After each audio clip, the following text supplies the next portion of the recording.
This chap here, he thinks he can tell you the future. His name is Nostradamus, although here the Sun have made him look a little bit like Sean Connery.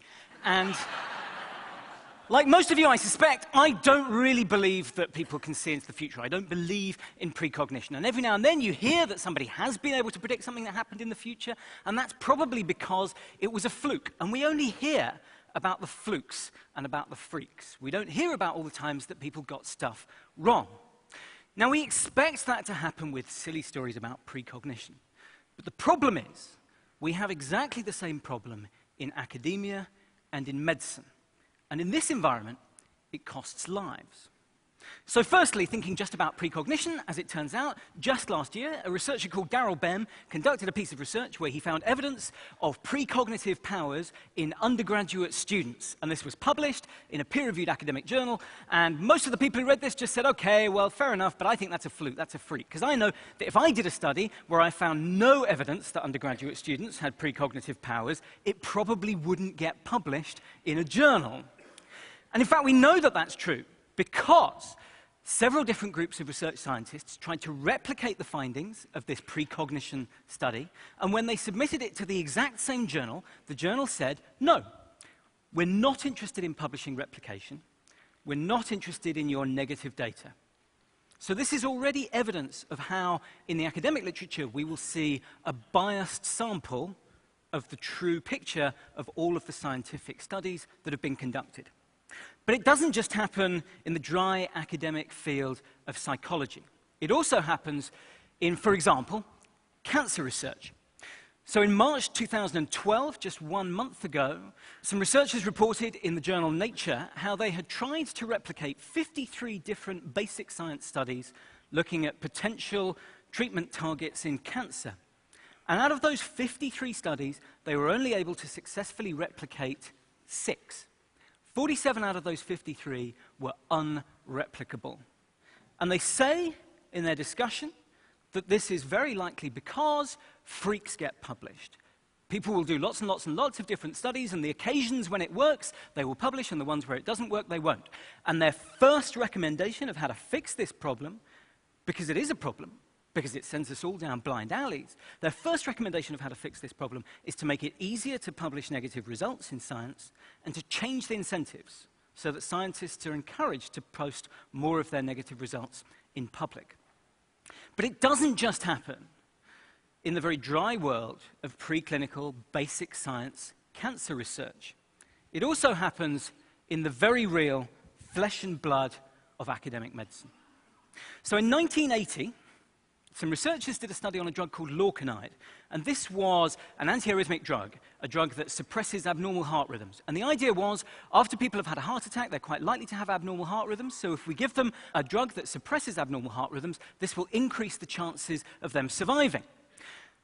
Early on in its development, they did a very small trial, just under 100 patients. 50 patients got lorcainide, and of those patients, 10 died. Another 50 patients got a dummy placebo sugar pill with no active ingredient, and only 1 of them died. So they rightly regarded this drug as a failure, and its commercial development was stopped. And because its commercial development was stopped, this trial was never published. Unfortunately, over the course of the next 5, 10 years, other companies had the same idea about drugs that would prevent arrhythmias in people who've had heart attacks. These drugs were brought to market. They were prescribed very widely because heart attacks are a very common thing. And it took so long for us to find out that these drugs also caused an increased rate of death that before we detected that safety signal, over 100,000 people died unnecessarily in America from the prescription of antiarrhythmic drugs. Now, actually, in 1993, the researchers who did that 1980 study, that early study, published a mea culpa, an apology to the scientific community, in which they said, when we carried out our study in 1980, we thought that the increased death rate that occurred in the lorcainide group was an effect of chance. The development of lorcainide was abandoned for commercial reasons, and this study was never published. It's now a good example of publication bias. That's the technical term for the phenomenon where unflattering data gets lost, gets unpublished, is left missing in action. And they say the results described here might have provided an early warning of trouble ahead. Now, these are stories from basic science. These are stories from 20, 30 years ago. The academic publishing environment is very different now. There are academic journals like Trials, the Open Access Journal, which will publish any trial conducted in humans, regardless of whether it has a positive or a negative result. But this problem of negative results that go missing in action is still very prevalent. In fact, it's so prevalent that it cuts to the core of evidence-based medicine. So this is a drug called reboxetine, and this is a drug that I myself have prescribed. It's an antidepressant. And I'm a very nerdy doctor, so I read all of the studies that I could on this drug. I read the one study that was published that showed that reboxetine was better than placebo, and I read the other 3 studies that were published that showed that reboxetine was just as good as any other antidepressant. And because this patient hadn't done well on those other antidepressants, I thought, well, reboxetine's just as good. It's one to try. But it turned out that I was misled. In fact, 7 trials were conducted comparing reboxetine against a dummy placebo sugar pill. 1 of them was positive, and that was published, but 6 of them were negative, and they were left unpublished. 3 trials were published comparing reboxetine against other antidepressants, in which reboxetine was just as good, and they were published, but 3 times as many patients' worth of data was collected, which showed that reboxetine was worse than those other treatments, and those trials were not published. I felt misled.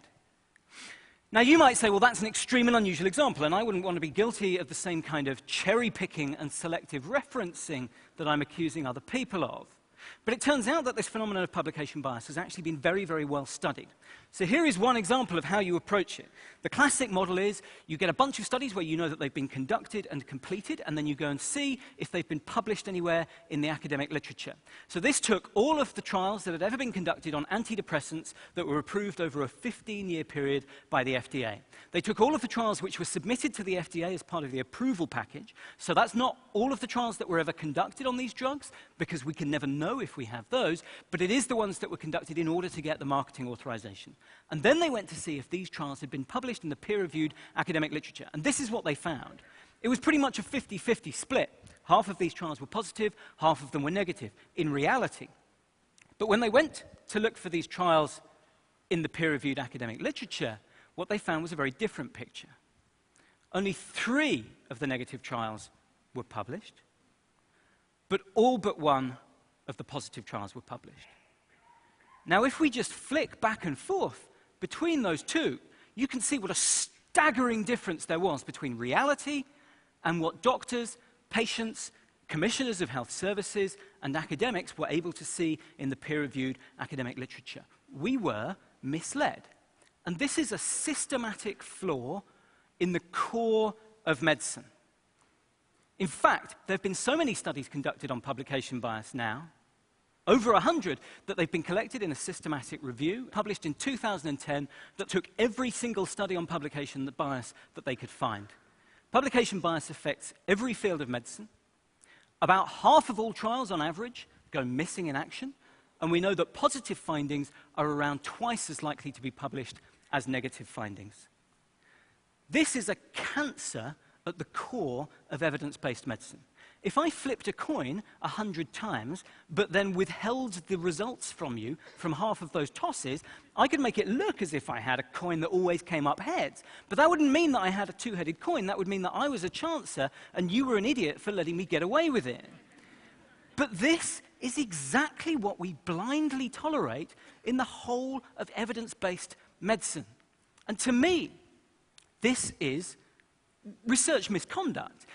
If I conducted one study and I withheld half of the data points from that one study, you would rightly accuse me, essentially, of research fraud. And yet, for some reason, if somebody conducts 10 studies but only publishes the 5 that give the result that they want, we don't consider that to be research misconduct. And when that responsibility is diffused between a whole network of researchers, academics, industry sponsors, journal editors, for some reason we find it more acceptable. But the effect on patients is damning. And this is happening right now, today.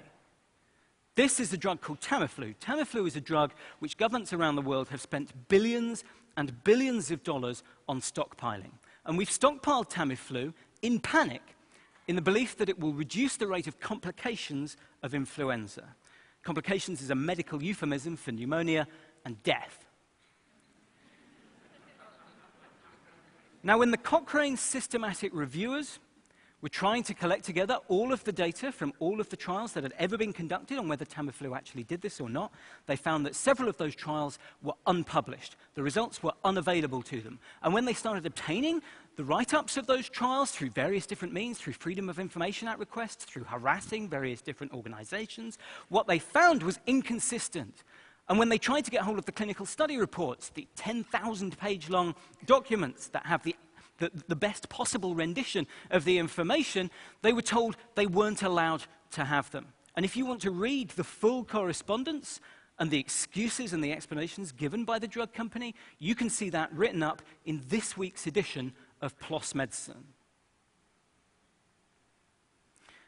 And the most staggering thing of all of this, to me, is that not only is this a problem, not only do we recognize that this is a problem, but we've had to suffer fake fixes. We've had people pretend that this is a problem that's been fixed. First of all, we had trials registers, and everybody said, oh, it's okay, we'll get everyone to register their trials, they'll post the protocol, they'll say what they're going to do before they do it, and then afterwards we'll be able to check and see if all the trials which have been conducted and completed have been published. But people didn't bother to use those registers, and so then the International Committee of Medical Journal Editors came along, and they said, oh, well, we will hold the line, we won't publish any journals, we won't publish any trials unless they've been registered before they began. But they didn't hold the line. In 2008, a study was conducted which showed that half of all the trials published by journals edited by members of the ICMJE weren't properly registered, and a quarter of them weren't registered at all. And then finally, the FDA Amendment Act was passed a couple of years ago saying that everybody who conducts a trial must post the results of that trial within 1 year. And in the BMJ, in the first edition of January 2012, you can see a study which looks to see if people kept to that ruling. And it turns out that only 1 in 5 have done so. This is a disaster. We cannot know the true effects of the medicines that we prescribe if we do not have access to all of the information. And this is not a difficult problem to fix. We need to force people to publish all trials conducted in humans, including the older trials, because the FDA Amendment Act only asks that you publish the trials conducted after 2008, and I don't know what world it is in which we're only practicing medicine on the basis of trials that completed in the past 2 years. We need to publish all trials in humans, including the older trials, for all drugs in current use. And you need to tell everyone you know that this is a problem and that it has not been fixed. Thank you very much.